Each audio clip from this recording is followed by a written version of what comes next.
Yeah, Welcome to another episode of According to Amabile. If you've been watching American Idol this season, you know who this young man is. I can't believe that he is 17 years old. He's so composed, he's so natural, he's a great songwriter. It's like he's a seasoned pro already. And Lucas Leon is going to do so well even after American Idol. I predict seeing this young man in Nashville at the Opry one day with Brad Paisley, right? You got that invitation? Welcome, Lucas Leon. Hey, Lucas. well, thank you so much for having me. I appreciate it. Oh, I appreciate this so much. You've had such a strong journey right from the get go with your audition song when you did Fall in Love Someday. By the way, beautiful song. And it seemed to really touch the judges, especially Luke, who saw your potential almost immediately. How did you feel from when you first performed that? And what was your choice to go original in your audition? I mean, well, I write probably 2 songs a week, 3 songs a week, which that's kind of slowed down ever since I've been doing this whole TV show thing is for quite a while. But I mean, I really am a songwriter just as much as I am a performer and a musician, and it's important to me to be able to show those songs that I write whenever I can. Um, like why not take the opportunity to play those songs and you know let a lot of people hear 'em. Well, you grew up near Nashville. Did that influence you to just write? I mean, Dolly Parton writes a song every morning, which is insane, even at her Yeah, age. I'm not quite there at all. But I mean, yeah, for sure. I really feel like I was blessed to be born in the right town. Um, so many people have to make the move, and I'm thankful that I'm just like a 25, 30 minute drive to the Music Row. So I'm lucky.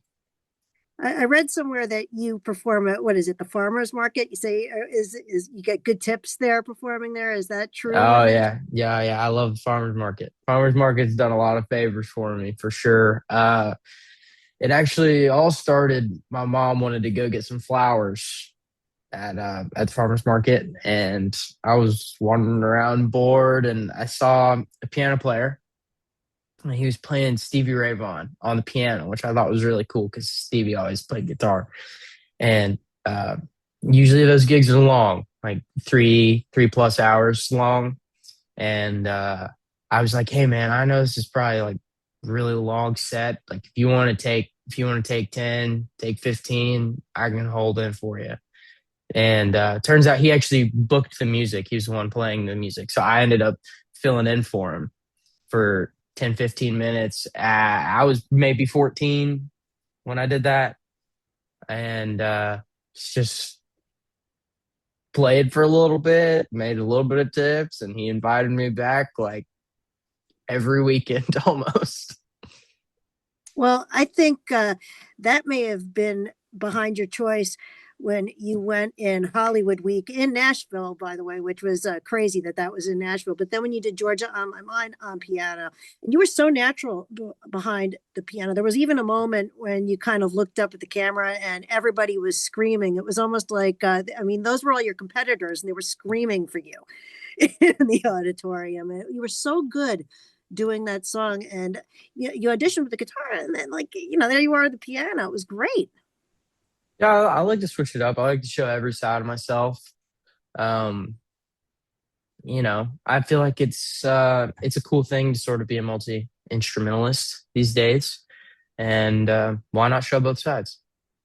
Now let's talk about your time in Hawaii and that moment with Brad Paisley when you got to play. Oh gosh, that was so cool. That I was thought that was so the neatest freaking thing ever. cool. Yeah, I mean, as when I picked up guitar, I really haven't been playing guitar for like all that long. I picked it up in like 2021 ish No compared way. to I started piano in like 2020 or sorry, when I was like 6. So I've been playing piano for a really long time, but guitar not that long. But as soon as I started playing guitar, like I just wanted to learn so much, and I went through all of the pits of YouTube and just tried to just consume and consume. And Brad Paisley was one of those people that I was like, oh my gosh, like guitar playing wise, performance wise, singing wise, like I wanted to be, a fourth of what he was. And when they told us the mentors were Brad, like that's just that was awesome for me because I've always gotten to look up to him and still can't play guitar quite like him, but still cool. Well, he did say that he would have you join him at the Opry, right? Yeah, yeah, I really hope that happens as soon as I get home. I mean, like it's sort of been something me and my mom have always like sort of looked forward to. And it's been sort of like just this distant dream, but also something that's really, really possible.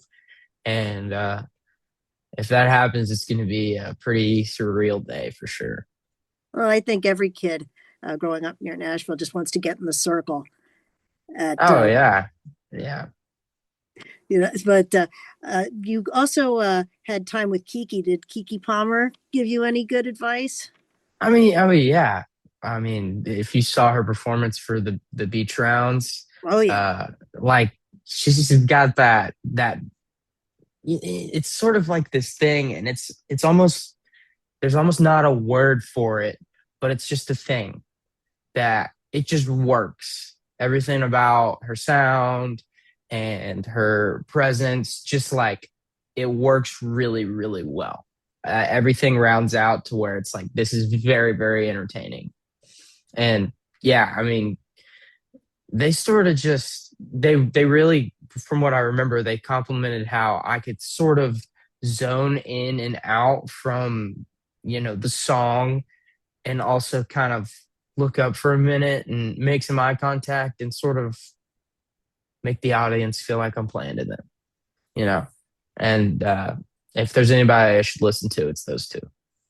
Well, I feel like you take a lot of the advice to heart and you apply it in your next performances. But Hawaii had to have been a little bit of extra pressure on you kids with the industry experts there. Like Oh I yeah, heard that Cheryl gave you kids a warm up on the beach. That had to have been kind of cool.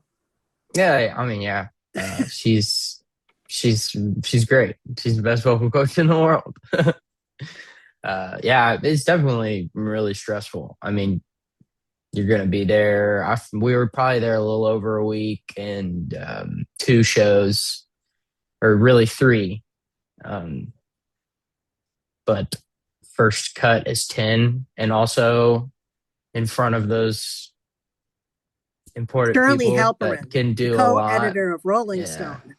yeah. I mean, it's a big deal, big names. So yeah, I mean, it's scary, but we made it out. So And then you made it to the live shows, and you're also the songs of faith, and your performance of gratitude had a lot of emotion behind thank you. that. That's always been. I've grown up in church. I'm very passionate about my relationship with Jesus, and I really was thankful to be able to do a song of faith. It's one of my favorite songs to sing in church, and I just thought it fit nicely with the night, and it was fun. Now, this past week, when they gave you your song choices for Yeah, 90s, and then I know you're a big Tim McGraw fan, so that was a I am a big Tim really McGraw good fan. choice for Yeah. you. Well, thank you. Um, it's cool. It's cool in a lot of ways. Well, number one, just because it's like a cool song, but also one of my friends that I write with all the time, her name's Stephanie Smith. She wrote that. Oh, wow. I've written probably 10, 15, 20 songs with her over the last, I don't know, 2 years. And she's incredible. She's an incredible writer. She's always been there. Like if I need any sort of wisdom at all. And when Seacrest listed off the songs, the first song that he said was "It's Your Love" by Tim McGraw and Faith Hill, and it was just crazy because my friend wrote that. And after looking at all the other options, I was like, I mean, it seems like the best option, even if my friend didn't write it, and it's a massive plus that she did. So it's one of those things. Serendipity. It's almost like somebody from above is looking out for you or something. Yeah, I really think so. Now, I'm looking forward to Rock and Roll Hall of Fame night. I'm excited that you're working with one of my favorite vocalists, Pat Benatar. I don't know if you know this, but she's opera trained. So, Oh wow. oh yeah. So for a rock singer, she's got this range because she was trained in opera. And I know you can't talk too much about what's coming up, but did you learn anything from Pat and her husband Neil, who's a shredder on guitar Oh yeah. I mean, he's also really good at piano too. and a songwriter? The, Oh the, yeah. the I Spider's a good mean, songwriter. they just kind of they gave me a lot of tips on like, well, Neil was really wanting me to sort of come up with sort of an intro thing to the song that I'm doing, which I can't say, but you'll find out, to where it's like sort of shocking, like surprises the audience in a way, like you wouldn't know what it is until I actually start singing.